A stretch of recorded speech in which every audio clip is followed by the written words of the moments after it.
Welcome back to Giovanna Designs. Thank you so much for joining me again. I am super excited about today's painting because I am starting my very first series. And what I decided to do was a monochromatic theme. So every painting is going to be focused on just one main color. And so what am I going to start with? What do you think? My favorite of all time, teals and turquoises, right? Now I happen to have quite a few of them, but I'm going to use a bit of a bigger canvas. And so I think that we're going to have enough room for them. So the first one is the Iridescent Blue-Green by Pebeo Studios.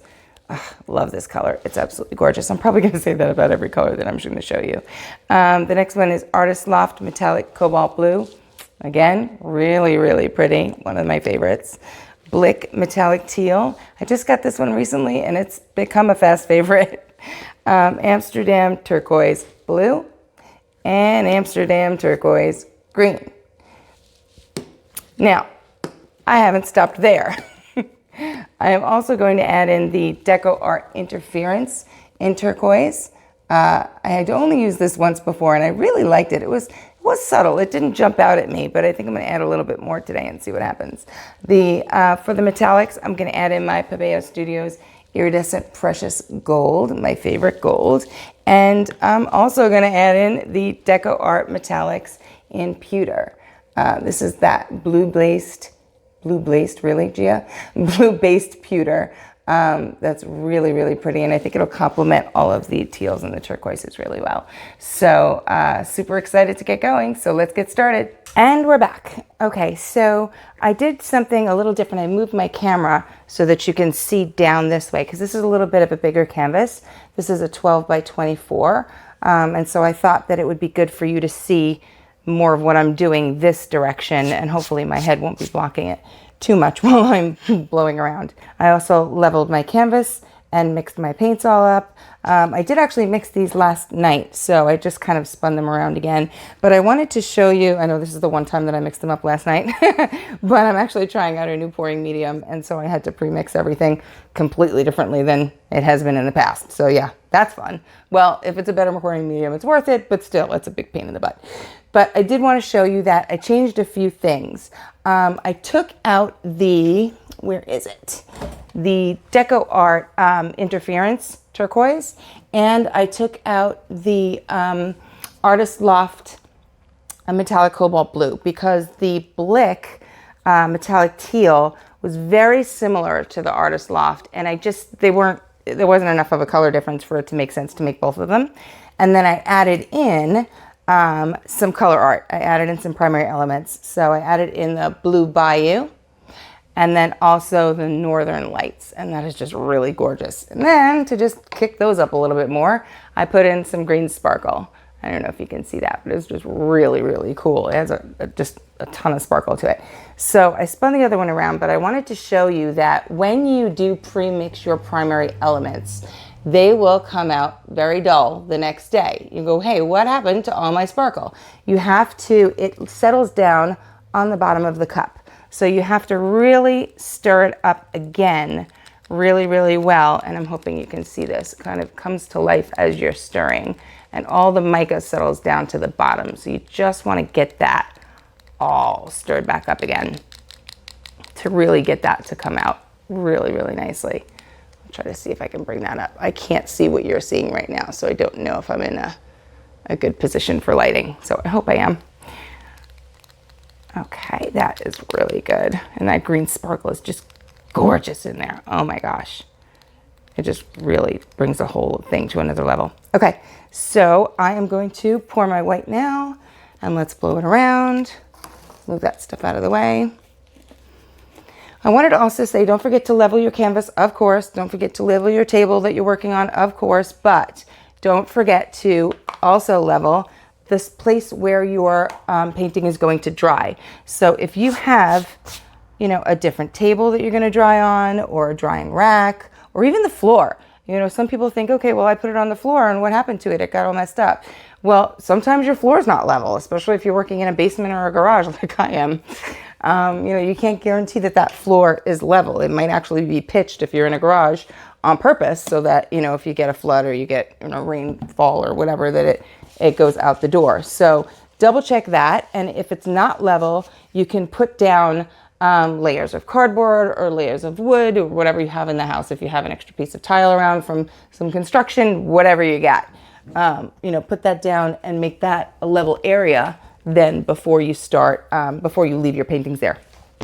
Okay, let's blow around.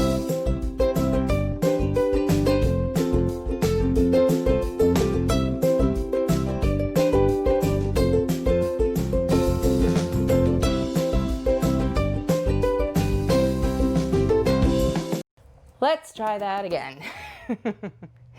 So what I did was I put the white all over the entire canvas, then realized my mistake because I was only supposed to put it from here up. Realized my mistake, I shut the camera off, and then I forgot to put it back on again. And I painted the entire painting once again, and you didn't see it once again. So this is now going to be a diptych because I'm going to have two paintings with the same exact colors. So anyway, okay, so I blew everything out. I figured you wouldn't want to watch me do that twice, right?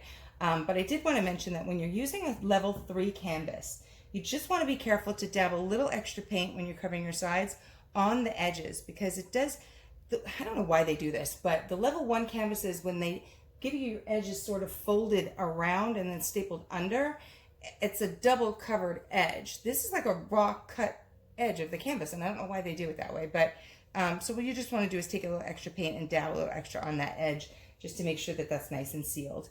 What I also did is I glided my hand all the way down the canvas, not to have white edges on this side, but just so that the paint is actually able to flow over the sides, just as any other time that I'm going to do a Dutch pour. So that's why I did that there. All right, let me go and pop my bubbles. And this has actually been about 2 weeks since I taped my intro because we are prepping my house to sail. So it's been a very long process of organizing the house and getting it staged and all that good stuff. So that is why I changed the color lineup, because in the interim, I got a really big, beautiful box of goodies from Leslie on Static Color Art. So that is why I didn't have these before. And so when I got them, I said, okay, I have to use those. I have to stick them in my very next painting because they're just amazing and I just love them. So, okay, let's get started with this. And I'm going to do a completely separate video on the primary elements and color art so that you get a really good understanding of what they are, what to do with them, how to use them right, all that good stuff. Okay. I want to get a lot of that green in there. And a lot of this metallic too. This is so pretty. Now when you're doing any kind of pour like this, there's really no rhyme or reason to where you're putting your colors. You're just randomly spreading them all out because they're all gonna, the intention is for them all to mix together to create this kind of marbled effect on the bottom of the canvas. That's really pretty, the dark one.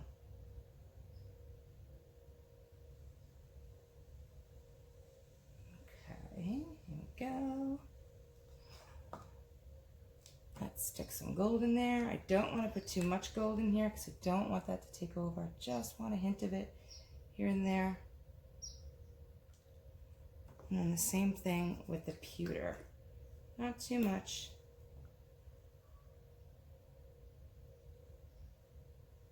Because I really want that turquoise to take center stage. And then last but not least, pour my primary elements all over the top of this. Oh, come on. Don't fail me now. I used a lot in the last pour, so I don't have as much as I would love to have. These little guys.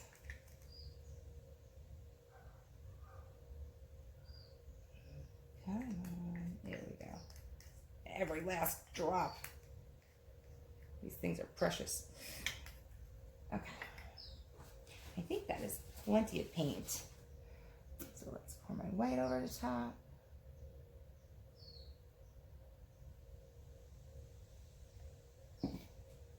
Pop bubbles again. I pop bubbles a lot. I don't like the little pinholes that the bubbles leave, so I really like to go over everything a good couple of times before I blow it around. Okay, wish me luck. You're recording, so that's at least one thing and a positive. Okay, so I'm sorry. Before I start blowing around, what I want to do is blow the white all the way down over the paint. Not just over and back, but all the way down, wiggle everything around, make it nice and marbled, and then blow it up. I really do want a lot of negative space on this top, so I'm just going to sort of flame it up a little bit and not go too crazy with that. Okay, here we go.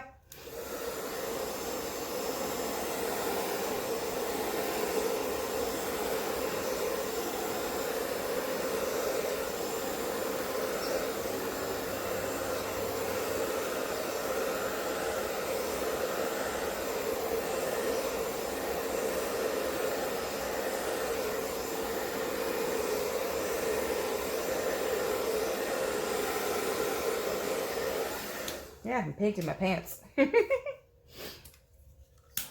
here we go, popping bubbles again. You know what? My torch isn't on high. That's better. I'm wondering why my torch wasn't doing anything. Oh, this is so pretty just like this. I really like it just like this, too. Okay, I love the bottom. The bottom came out great. All right, let's blow up. Wait, I gotta get this corner. Okay.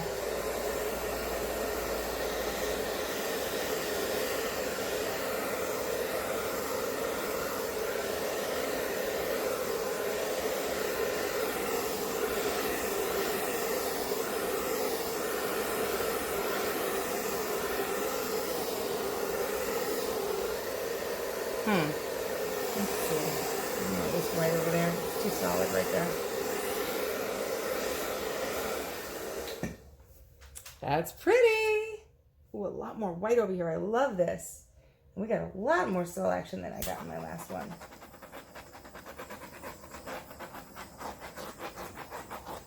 Wow, a lot more. Okay, let's make that top pretty. All right, so I'm gonna pull this towards me here. And the white, the gold is just a little bit here and there, which is really, really pretty. Okay, where am I going? Where am I going? Let's start here. Not moving, any more white. So if your paint isn't moving, you wanna put more white where you're gonna blow, and that'll give the paint something to glide over.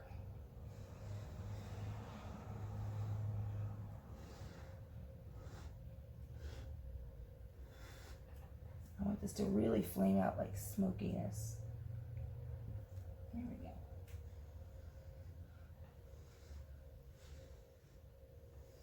I apologize if my head is in the way, there's just no avoiding it.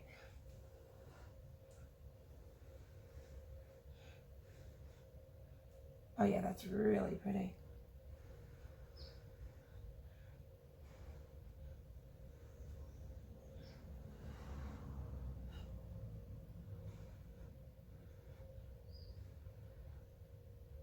Oh, I love that.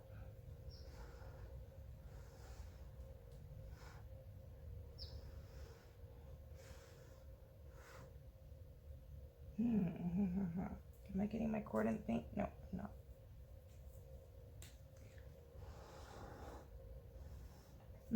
I need more white up here. See, it's not moving.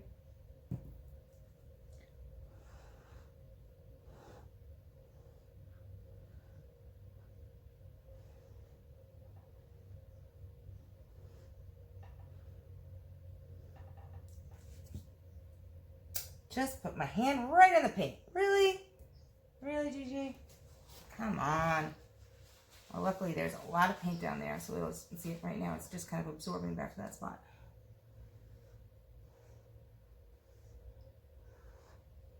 There you go. All done. Never happened. Let's see. I want to get rid of this little point here. I don't like that. So there we go. Drag that up. And put some light more down here.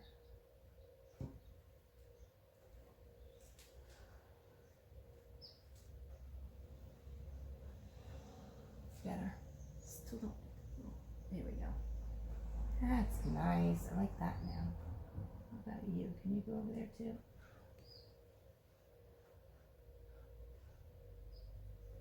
Yes. Love that. All right, where else am I working? Here we go.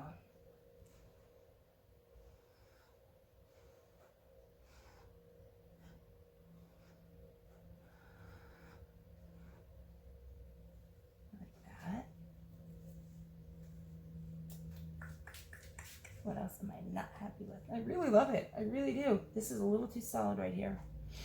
I want that more blended.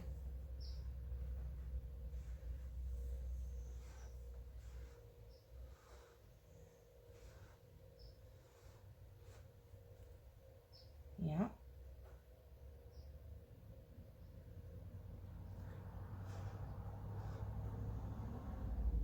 I may be done. This is the quickest one I've had in a long time. I usually spend a good 20 minutes blowing stuff around. Okay, so now what I want to do is take my edges. You see this? I like the drippies on a different kind of pour. On this pour, I want this. I want it all smooth down. And so what I'm going to do is take my white and encourage this to travel. By just wetting the sides underneath where those things are.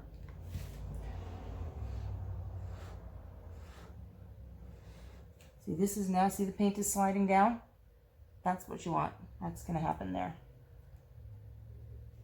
So I'm sticking more white everywhere it's dry, which allows the paint that's there, it's colored, to move.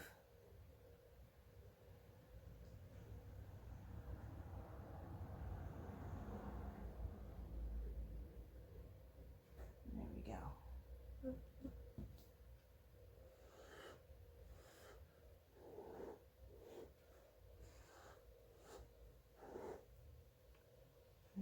This will just take your finger and dab it down. Okay. Alright, I'm going to get these sides. Same thing, just take your finger and drag the color down.